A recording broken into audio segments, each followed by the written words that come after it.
আমরা বারবার বলছি রাষ্ট্র সংস্কার করতে হবে, গণহত্যার বিচার করতে হবে এবং একই সাথে আমরা এই দাবিও করছি বাংলাদেশে আওয়ামী লীগ, জাতীয় পার্টি এবং 14 দলের দোসররা কোনো রাজনীতি করতে পারবে না।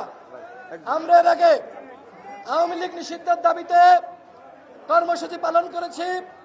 সরকার আওয়ামী লীগের সাংগঠনিক কার্যক্রম নিষিদ্ধ করেছে, তাদের নিবন্ধন স্থগিত করেছে। আমরা স্পষ্ট তথ্য পেয়েছি ডিজিএফআই আবারও জাতীয় পার্টিকে বিরোধী দল বানানোর একটি চক্রান্ত করছে এবং তার ধারাবাহিকতায় আমরা দেখছি জাতীয় পার্টি তারা মিছিল করছে, মিটিং করছে, গতকাল আমাদের নেতাকর্মীদের উপর হামলা করেছে।